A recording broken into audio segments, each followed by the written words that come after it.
देखो, बड़े बड़े सपने होना और इंटेलिजेंट होना, एम्बिशियस होना, ये कोई बहुत रेयर चीज नहीं है। ऑलमोस्ट हर इंसान ये चाहता है। आप किसी से भी पूछ लोगे, उसके पास में बहुत बातें होगी करने की कि मैं ये करना चाहता हूँ और मैं करूँगा।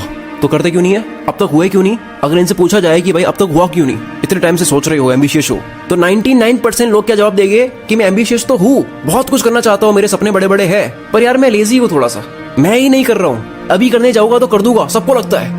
एम्बिशियस हो लेकिन लेजी भी हो, ये जो कॉम्बिनेशन है कि कोई इंसान बहुत टैलेंटेड है, उसके बड़े बड़े सपने हैं, पर दूसरी तरफ उतना ही वो आलसी भी है, ये कोई बहुत रेयर कॉम्बिनेशन नहीं है। खुद को इतना यूनिक मानने की जरूरत नहीं है। 99% लोग इसी के शिकार है। अब मैं बता दूं कि ये होता इसलिए है क्योंकि बहुत ज्यादा एम्बिशन और बड़े बड़े सपने होने की वजह से इंसान मानता है कि मैं तो बड़ी सक्सेस के लिए बनाऊं, बड़ा करने के लिए बनाऊं। तो इससे क्या होता है, वो इंस्टेंट ग्रेटिफिकेशन का शिकार हो जाता है। इंस्टेंट ग्रेटिफिकेशन कि अगर सक्सेस की गारंटी पूरी नजर आ रही हो और सक्सेस तुरंत नजर आ रही हो तो ही वो मेहनत करेगा। इसके सामने अगर ये रखे कि एक तरफ है 3 साल के बाद में 1 करोड़ मिलेगा, जिसके मिलने के चांसेस 90% है, दूसरी तरफ है कि 5 ही दिन के बाद में 1 लाख मिल जाएगा, जिसके मिलने के चांसेस 98% है, तो ये 5 दिन वाला चूज करेगा। इंस्टेंट और गारंटी का शिकार आपको एम्बिशियस और लेजी बनाता है। बड़ी बड़ी बातें करने वाला, शेर की सोच वाला आलसी भालू। आप बात करते हो, आइडिया सोचते हो, बातों के मजे लेकर मेंटल मैस्टरबेशन करते हो। ये इंसान दिमाग कब खपाएगा, ये कब मेहनत करेगा राजा? जैसे इसको अगर एक किताब का हर पेज पढ़ने पर 500 रुपए दे, दूसरा पढ़ा 1000, तीसरा पेज पढ़ा 1500 रुपए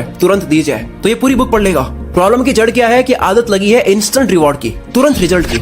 सोचो ऐसा कोई इंसान है, उसके मरने के बाद उसके फ्यूनरल के आसपास के लोग अगर बात कर रहे हो कि यार बंदे में पोटेंशियल बहुत था, तगड़ा बंदा था, पर कुछ कर नहीं पाया, तो सोल्यूशन क्या है? अगर कोई एम्बिशियस इंसान है जो पूरी दुनिया बदलना चाहता है पर मेहनत करने के लिए वो तैयार नहीं है, तो मैं कहता हूँ कि मेहनत करने की जरूरत भी नहीं है, क्योंकि मेहनत तो हर कोई कर रहा है। क्या करना है? आपको कुछ अलग करने की जरूरत है। एक स्केटबोर्डर रोडनी मुलेन ने 80s में अपने घर के गैराज में हर हफ्ते का 1 दिन निकालता था और एक नई ट्रिक आजमाता था। लोग कहते थे कि स्केटबोर्डिंग में इससे आगे कुछ है नहीं, तुम ये अलग ट्राई क्यों कर रहे हो, इससे आगे सीखने जैसा कुछ नहीं है। लेकिन उसने फिजिक्स सीखी, फिजिक्स के अंदर फोर्स, बैलेंस और एंगल समझे और किक फ्लिप जैसे मूव्स इन्वेंट करे स्केटबोर्डिंग फील्ड में। इसकी वजह से बहुत पैसा कमाया और नाम बनाया। क्या करके? ज्यादा कुछ नहीं करके, हफ्ते का सिर्फ 1 दिन अलग करने में दिए। हफ्ते का केवल 20% टाइम भी अगर आप अलग करने में दे देते हो, जो कि दिन के होते हैं केवल 18 मिनट, आलसी से भी आलसी इंसान कर देगा। इन 80 मिनट्स में आपको जितनी हो सकती है गलतियां करनी है, टाइम को जितना हो सकता है एंजॉय करना है, दिल की सुननी है, जो भी आपका पैशन है, जो भी आपका एम्बिशन है, पूरा इस 18 मिनट के अंदर दिखा दो। 80 मिनट्स का पर डे ये जो वक्त है, ये ऐसा होना चाहिए कि इसका आप इंतजार करो कि कल कब आएगा फिर से।